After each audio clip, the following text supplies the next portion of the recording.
बिस्मिल्लाहिर्रहमानिर्रहीम। अस्सलाम वालेकुम। आप मेरा यूट्यूब चैनल देख रहे हैं, मुझे कहते हैं हसन। आज हम करने वाले हैं 6.3 यूनिट नंबर 6 कर रहे हैं, क्लास 8 का मैथ है। तो क्लास को शुरू करने से पहले हमेशा की तरह आपसे एक गुजारिश है कि अगर आपने मेरे चैनल को सब्सक्राइब नहीं किया तो जल्दी से मेरे चैनल को सब्सक्राइब कर दें। नीचे लगे सब्सक्राइब के बटन को प्रेस करके मेरे चैनल को सब्सक्राइब कर लें, साथ लगे घंटी के बटन को दबा दें ताकि जब भी कोई मैं नई वीडियो अपलोड करूं, पोस्ट करूं तो जल्दी से आपको नोटिफिकेशन मिल जाए और आपको वीडियो ढूंढने में आसानी हो सके।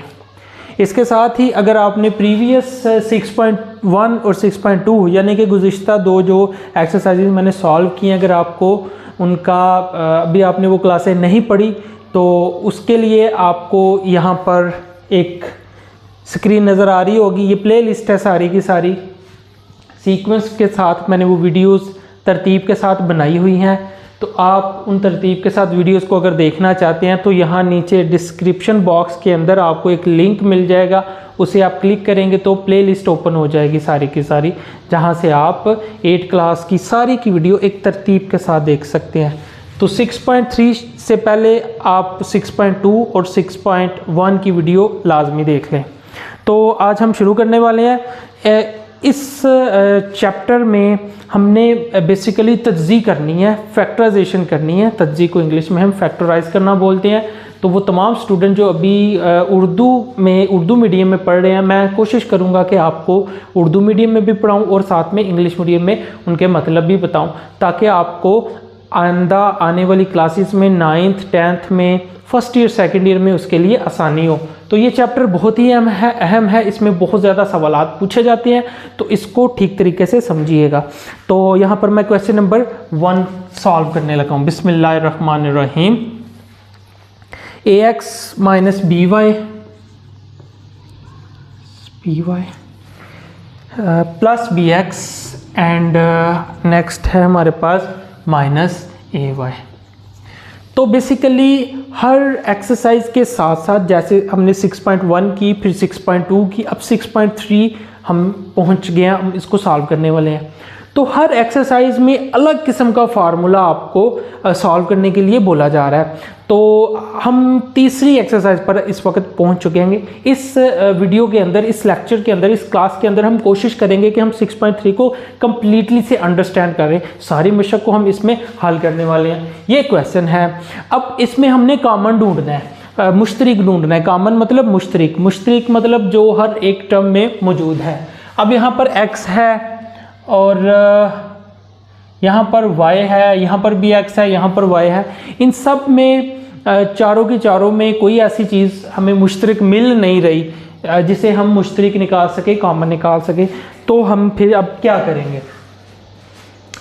तो हम ऐसा करते हैं, इन दोनों की पोजीशन को चेंज कर देते हैं। ठीक है, ये इधर ले आते हैं, ये इधर ले आते हैं। हम ऐसा कर सकते हैं, ऐसा करने में कोई भी कबाहत नहीं है। हमने इसका हल शुरू कर दिया। तो मैं पहले तीसरी वाली टर्म को पहले लिख लेता हूँ, इसको मैं बाद में लिख लेता हूँ। सिर्फ एक तरतीब चेंज की है बस मैंने, दूसरे को तीसरे नंबर पर किया, तीसरे को दूसरे नंबर पर किया। तो इसमें कोई मसले वाली बात नहीं है। अब देखिए यहाँ पर x कॉमन आ रहा है, तो इसको x को मुश्तरिक निकाल लेते हैं, कॉमन निकाल लेते हैं। यहाँ पर आ जाएगा ब्रैकेट में a प्लस बी। अब यहाँ पर माइनस भी है दोनों में और y भी है, इसको भी कॉमन निकाल लेते हैं।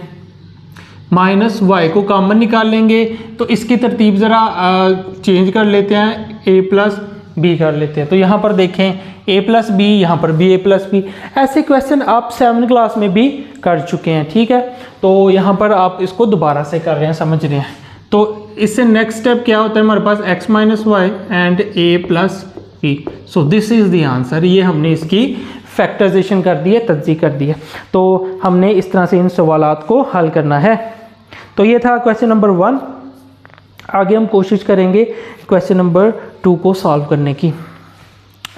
तो लिख लेते हैं question number 2, that is 2ab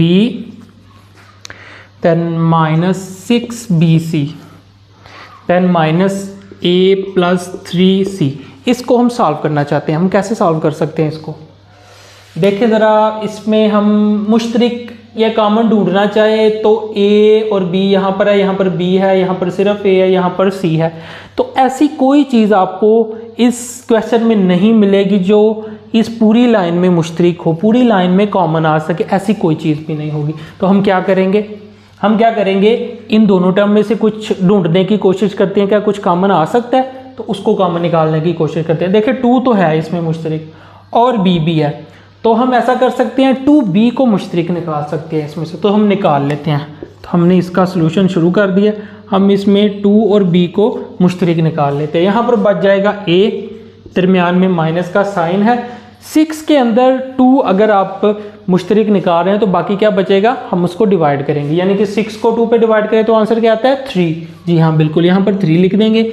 b यहाँ मुश्तरक बाहर आ गया और यहाँ पर c एज इट इज़ नीचे आ जाएगा। अब हमने कोशिश करनी है, ये जो पहली चीज़ ब्रैकेट में बनी है ना, यहाँ पर आगे भी ब्रैकेट में यही चीज़ बननी चाहिए, तो हमारे लिए आसानी होगी। अब यहाँ पर क्या मुश्तरक निकाले तो a माइनस 3c बन जाए।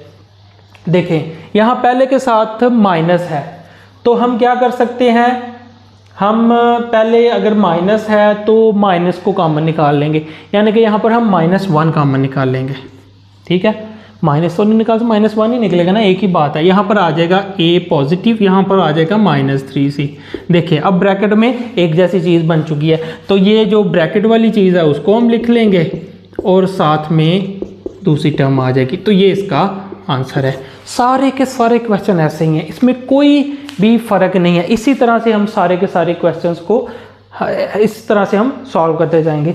तो उम्मीद है क्वेश्चन नंबर 3 जो है अब बड़ी आसानी से कर लेंगे, बहुत ही आसान है। लिखा हुआ है x² + 2x - 3x एंड -6, बहुत ही आसान क्वेश्चन है। इसमें से आपने पहली टर्म में से x कॉमन लेना है और दूसरी में से -3 कॉमन लेना है। मैं करवा देता हूँ आपको, यहाँ पर क्वेश्चन नंबर 3 लिखने लगा हूँ मैं। x² + 2x - 3x - 6, this is the question.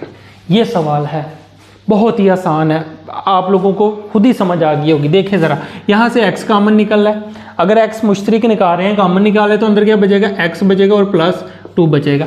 अब आगे हम क्या करना चाहते हैं, ये जो ब्रैकेट में पहली चीज़ बनी हुई है यही हम यहाँ पर ब्रैकेट में बनाना चाहते हैं। तो हमें क्या कॉमन लेना पड़ेगा, ज़रा देखें, यहाँ से 3 तो निकालेंगे, साथ -1 को भी निकालना पड़ेगा। सो हाँ, यहाँ से हम -3 को मुश्तरक निकाल लेते हैं, कॉमन निकाल लेते हैं, तो अंदर क्या बचेगा, x बच जाएगा और यहाँ पर आ जाएगा +2। देखें दोनों चीज़ें सेम आ गई हैं। यही सारा समझने की ज़रूरत है कि ये जो ब्रैकेट में है ये सेम होना चाहिए। किसी तरह से हमने ये चीज़ को अच्छे तरीके से अंडरस्टैंड कर लिया, समझ लिया, तो क्वेश्चन बहुत ही आसान हो जाएंगे। यही ट्रिक होती है। x - 3 है, x + 2 है, दिस इज़ द आंसर। 3 लाइनों के सवालात हैं सारे के सारे। तो उम्मीद है आप बाकी ट्राई करने की कोशिश करेंगे। सारे के सारे क्वेश्चन बहुत ही आसान हैं। यहाँ से मैं कुछ क्वेश्चंस को छोड़ के आगे बढ़ता हूँ ताकि आपको ज़्यादा से ज़्यादा सवालात को मैं हल करवा सकूँ। तो 4, 5, 6 आप उम्मीद है कर लेंगे। मैं कोशिश करता हूँ, थोड़ा सा बड़ी टर्म आ गई है, 20 से ऊपर चली गई, मैं इसको सॉल्व करवाने की कोशिश करता हूँ। क्वेश्चन नंबर 7 मैं सॉल्व करने लगा हूँ।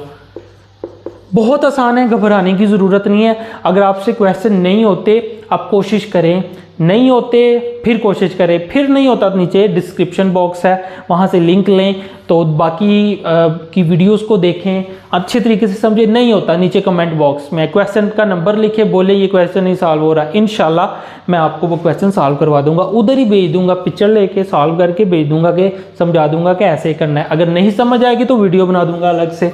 लिखने लगा हूँ क्वेश्चन नंबर 7। y² है -9y है, +3y है, -27 है। So this is the question. अच्छा, ये मैंने ऐसे लिख दी है, बट आप ये कर सकते हैं, मुझे पता है आप इसको सॉल्व कर सकते हैं जिस तरह से हमने इसको सॉल्व किया। ज़रा आप मुझे सॉल्व करवाने की कोशिश करें।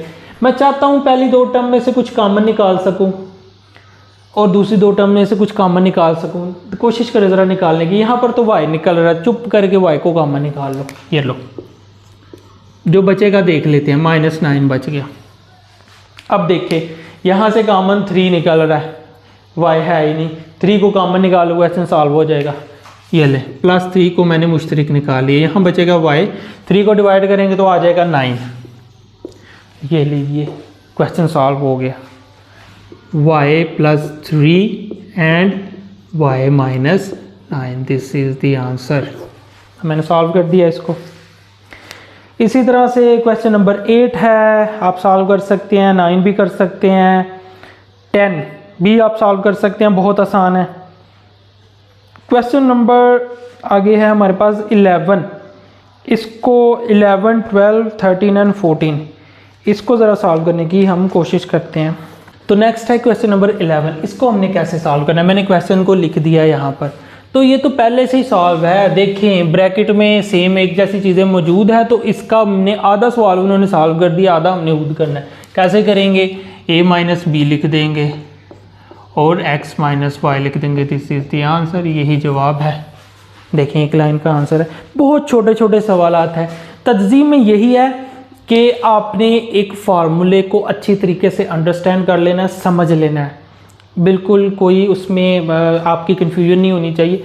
उसको पकड़ के आगे सवाल को सॉल्व करते जाना है। 2 नहीं तो 3 लाइनों के सवालात हैं बस, इससे ज़्यादा लाइनें हैं ही नहीं, मगर बहुत ही आसान है और बहुत ही अहम है। उम्मीद है आपको समझ आ रही होगी। साथ साथ आगे क्वेश्चन नंबर 12 भी ऐसे है, 13 भी ऐसे है, 14 भी ऐसे। मैं 14 को सॉल्व करूँगा। लिखा हुआ है AB x + y + CD and then आगे है x + y। बिल्कुल उसकी तरह देखें, ब्रैकेट में चीज़ें मौजूद हैं, सेम है, उसी तरह से है, उसी तरह से करना है इसको। और आपने एक स्टेप अगला कर देना है, AB + CD और x + y। यही आंसर है हमारे पास। इतनी सी बात है। तो ये थी एक्सरसाइज नंबर 6.3।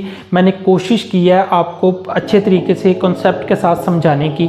वीडियो के लास्ट पे मैं आपसे हमेशा की तरह यही गुजारिश करूंगा कि अगर आपने चैनल को सब्सक्राइब नहीं किया तो जल्दी से सब्सक्राइब कर दें। प्लेलिस्ट आपको नीचे डिस्क्रिप्शन बॉक्स में दे दिया है मैंने यहाँ।